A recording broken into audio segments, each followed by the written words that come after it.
Praise the lord. మన ప్రభువు రక్షకుడైన యేసుక్రీస్తు ప్రశస్తమైన నామములో మీ అందరికీ మా నిత్యకృప అనే కార్యక్రమాలు వీక్షిస్తున్న ప్రతి కుటుంబ సభ్యులందరికీ ప్రభు పేరిట మీ అందరికీ శుభాభివందనాలు తెలియజేస్తున్నాం. పరిశుద్ధ గ్రంథములో నుండి కొరింథీయులకు రాసిన మొదటి పత్రిక 8వ అధ్యాయము మొదటి వచనాన్ని మనం చదువుతున్నాం. ఇక్కడ ప్రేమ క్షేమాభివృద్ధి కలుగు చేయును, మనమందరము జ్ఞానము గలవారమని ఎరుగుదమని జ్ఞానమును ఉపయోగించమని అని చెప్పుకోవచ్చు. కానీ ప్రేమ కలిగిన వారే క్షేమాభివృద్ధి కలిగి ఉంటారు. ఇక్కడ క్రీస్తు ప్రేమ చాలా జాగ్రత్తగా మనము పాటించాలి.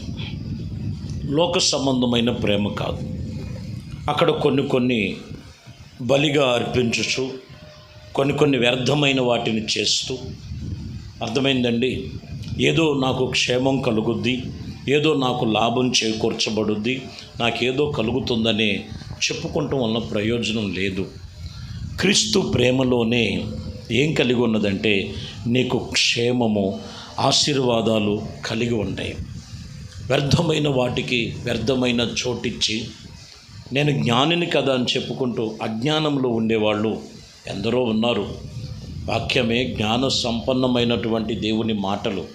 ఆ వాక్యమును బట్టి మనము దేవుని సన్నిధిలో ఆత్మ సంబంధముగా సరిచేసుకొని నడుచుకోవలసిన వారమై ఉన్నాము. మీరు గమనించాలి. ఇంకను మనం గమనించినట్లయితే ఎఫెసీ పత్రికలో 4వ అధ్యాయము 29వ వచనాన్ని మనం చదువుతున్నాం. వినువారు మేలు కలుగునట్లు అవసరమును బట్టి క్షేమాభివృద్ధికరమైన అనుకూలమైన వచనములే పలుకుడి, కానీ ఇగో దుర్భాష అయినను మీ నోటెమ్మటి రానియకుడి. చాలామంది యొక్క అభివృద్ధి పొందుకోలేనటువంటి కొన్ని పరిస్థితులు ఏంటంటే దుర్భాషలు. సాధ్యమైనంత వరకు క్షేమ వృద్ధి కలుగునట్లుగా మీకు అనుకూలంగా దేవుడు చెప్పినట్లుగా అనుకూలమైన వచనములే పలకాలి, కానీ దుర్భాషలు మీ నోటమ్మటి రానివ్వద్దు. అది నీకు మంచిది కాదు, నీకు క్షేమము కాదు. కొంతమందిని చూస్తే కలిసిమెలిసి ఉన్నప్పుడు బాగానే ఉంటారు, ఏదైనా కొద్దిగా తేడా వచ్చినప్పుడు లోకం తీరు, ఒకరి మీద ఒకరు ఎన్నో దుర్భాషలు మాట్లాడదు. అది లోకానికి సూచన. యేసుక్రీస్తు రక్తములో కడగబడిన తర్వాత, దేవుని తెలుసుకున్న తర్వాత క్రీస్తు ప్రేమ వారిలో ఉండాలి. క్రీస్తు ప్రేమ వారిలో ఉన్నట్లయితే వారికి ఎంతో క్షేమాభివృద్ధి కలుగుద్ది. ఒకవేళ నిన్ను నిందించవచ్చు, ఒకవేళ నిన్ను అవమానించవచ్చు, ఒకవేళ నిన్ను చిన్న చూపు చూడవచ్చు, ఒకవేళ నీ మీద అబద్ధపు సాక్ష్యాలు పలకచ్చు, కానీ దేవుని వాక్యం ఇక్కడ చెప్తున్న మాట సాధ్యమైనంత వరకు మేలైనదే పలకండి, క్షేమాభివృద్ధి కలగండి. మీ నోటమ్మటి దుర్భాషలు రానివ్వద్దు. ఎందుకంటే దేవుని వాక్యం చెప్తున్న మాట వారిలో ఆ అభివృద్ధి ఆగిపోయే అవకాశాలు ఉన్నాయి. బైబిల్ చెప్తున్న మాటలు ఎఫెసీ పత్రికలోనే 5వ అధ్యాయంలో 2-3 వచనాలు మనం చదివితే 4 వరకు కూడా క్రీస్తు మిమ్మల్ని ప్రేమించి పరిమళ వాసనగా ఉండుటకు మిమ్మల్ని కోరుకొని తాను దేవునికి అర్పణగా బలిగా అప్పగించుకొనెను. అలాగున మీరును ప్రేమ కలిగి నడుచుకొనుడి. మీలో జాగ్రత్తమే కానీ ఏ విధమైన అపవిత్రతే కానీ లోభత్వమే కానీ వీటి పేరైనను ఎత్తకూడదు. ఇది పరిశుద్ధులకు తగినది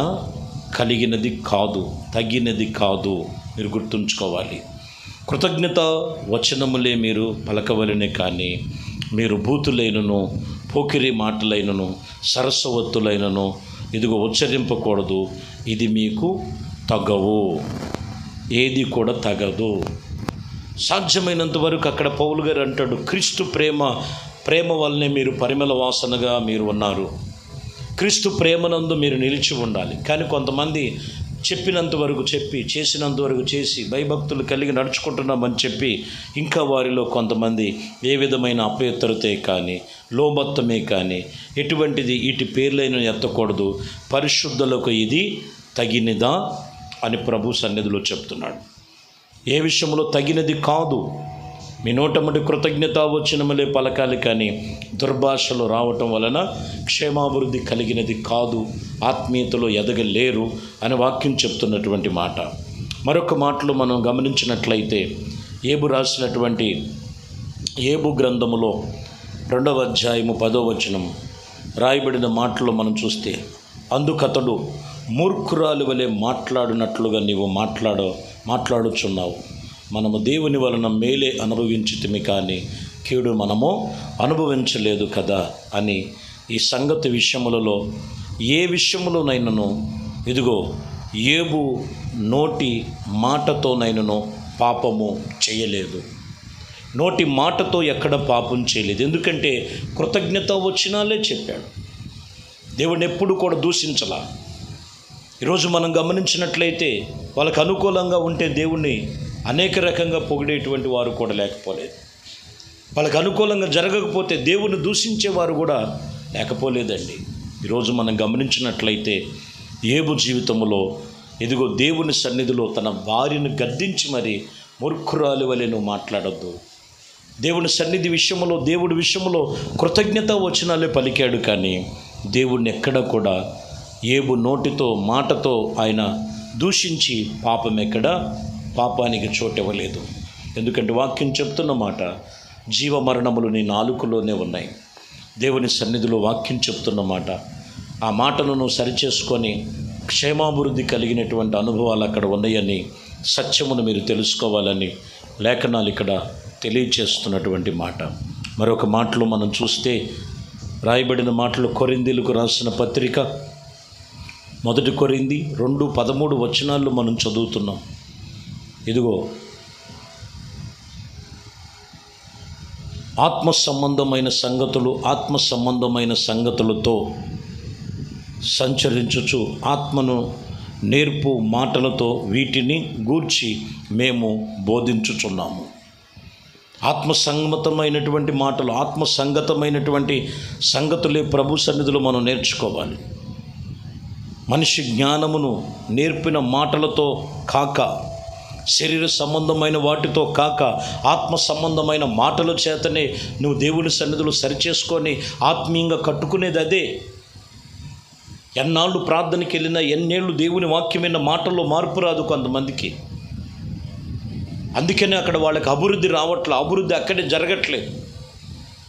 అభివృద్ధి కలిగి ఉండాలంటే శరీర సంబంధమైనవి కాదు, ఆత్మ సంబంధమైన మాటలు జాగ్రత్తగా విని, ఆత్మ సంగతులన్నీ కూడా దేవుని సన్నిధిలో నేర్చుకొని, ఆత్మ సంబంధమైన బోధల ప్రకారముగా మనం మాట్లాడటానికి నేర్చుకోవాలండి. లోకంలో ఉంటే ఎన్ని మాటలు లేవు. లోకంలో తిరిగేటప్పుడు ఎన్ని మాటలు మాట్లాడాలా, అవన్నీ విడిచిపెట్టేసి క్రీస్తు వాక్యమును బట్టి ఆత్మ సంబంధమైన మాటలే ఈరోజు బోధించడానికి ఇదిగో ఈ స్థలములో ప్రభు నిలబెట్టాడు. ఎందుకంటే అక్కడే ఉంది అభివృద్ధి, ఆ మాటల్లోనే ఉన్నది అభివృద్ధి, ఆ మాటల్లోనే ఉన్నది జీవమని వాక్యం చెప్తున్న మాట. 1 దశలోనికి రాసిన పత్రిక రాయబడిన మాటల్లో మనం గమనించినట్లయితే ఇక్కడ మనము చూసినటువంటి మాటల్లో 5వ అధ్యాయము 11వ వచనాన్ని మనం చదువుతున్నాం. 1 దశలోనికి రాసిన పత్రిక 5వ అధ్యాయము 11వ వచనాన్ని చదువుతున్నారు. ఇక్కడ చదువుతున్నటువంటి మాటల్లో ఆయన శిరస్సై ఉన్నాడు, ఆయన నుండి సర్వ శరీరము చక్కగా అమర్చబడి తనలో తాను ప్రతి అవయవములు తాను ఇదిగో అమర్చబడిన చోటున పని చేయుచు ఉండగా ప్రతి కీళ్ల వలన కలుగు బలము చేత అతకబడి ప్రేమయందు తనకు క్షేమాభివృద్ధి కలుగునట్లుగా శరీరమునకు అభివృద్ధి కలుగు చేసుకొనుచున్నది. ఎక్కడ అనేదంటే యేసుక్రీస్తు మనకు శిరస్సుగా ఉన్నారు. యేసుక్రీస్తు శిరస్సుగా ఉన్నారు. మనము సంఘం అనేది ఆయన అవయవములుగా అమర్చబడి, ఆయనలో సమకూర్చబడి, చక్కగా పని జరిగించేటట్లు, ప్రేమయందు తనకు క్షేమాభివృద్ధి కలుగునట్లు, శరీరమునకు కలుగునటువంటి అభివృద్ధి దేవుని వలన కలిగి ఉన్నదని మనం తెలుసుకోవాలి. కాబట్టి ప్రియమైన దేవుని బిడ్డలారా, ఇక్కడ చెబుతున్న సంగతి ఆత్మీయత విషయంలో ఇదిగో ఆయనలో మనం ఉంటేనే కానీ మన వంతు మనము ఏమీ ఫలించలేమని వాక్యం చెప్తున్నమాట. కాబట్టి శిరస్సు యేసుక్రీస్తు, మరి అవయములు సంగమై ఉన్నది. దేవుని సన్నిధిలో క్రీస్తు ప్రేమ కలిగి మనము దేవుని సన్నిధిలో అప్పుడే క్షేమాభివృద్ధి కలుగునట్లుగా సంఘానికి, నీ కుటుంబానికి, మీ పిల్లలకు, మీ ఉద్యోగ వ్యాపారాలకు, మీ కలిగిన సమస్తమును కూడా దేవుడు అభివృద్ధి కలుగు చేయాలంటే మనము క్రీస్తులో అంటకట్టబడి ఉండాలి. మనము ఏ రీతిగా క్రియలు మారక, మాటలు మారక, ప్రయత్నాలు మారక, ఆలోచన విధానాలు దేవుడి వాక్యము చేత మార్చుకోక నిలిచి ఉన్నావేమో. అందువలనే కొన్నిసార్లు నువ్వు అనుకున్న అభివృద్ధి నువ్వు చూడలేకపోతున్నావు. ఈ ఉదయమే ప్రభు నీతో మాట్లాడుతున్న ఈ వాక్యమును బట్టి, నీలో వాక్యమును బట్టి ఎవరూ చెప్పరండి, దేవుడు వాక్యమే నీతో మాట్లాడుతున్నది. ఆ వాక్యము చేత నిన్ను నువ్వు సరిచేసుకో. నీకు, నీ కుటుంబానికి అన్ని విషయాల్లో క్షేమాభివృద్ధి కలుగునుగాక. ఆమె ప్రార్థన. పరిశుద్ధుడా, ప్రేమ కలిగిన తండ్రి, దయగలిగిన మా ప్రభువా, మీ శ్రేష్టమైన పరిశుద్ధ నామమును బట్టి నీకు వందనాలు, స్తుతులు, స్తోత్రాలు చెల్లిస్తున్నాం. మీ కృపా, దయా సంకల్పమును బట్టి ప్రభువా, మరి ఈ ఉదయకాలము వారి క్రీస్తు ప్రేమలో ఉండి మాట యందు ఎక్కడ తప్పిపోక సర్వ శరీరములు మీతో నిబంధన చేసుకొని క్రీస్తులో పాలివారై క్రీస్తు కొరకు జీవించే జీవితం నోటి మాటతో వారు అభివృద్ధి కోల్పోతున్నారని వాక్యం చెప్పారయ్యా. వాళ్ళ మాటలు మార్చబడి, వారి తలంపులు మార్చబడి, వాళ్ళ క్రియలు మార్చబడి, క్రీస్తు వాక్యము చేత వాళ్ళ హృదయములో ప్రతిష్ఠించుకొని క్రీస్తు కొరకు జీవించే జీవితం ప్రతి ఒక్కరికి దయచేయమని, మహిమ, ఘనత, ప్రభావాలు మీకే పొందుకోమని యేసు క్రీస్తు నామములో ప్రార్థించి వేడుకొనుచున్నాము తండ్రి. ఆమేన్. ప్రభు మిమ్మల్ని దీవించి ఆశీర్వదించునుగాక.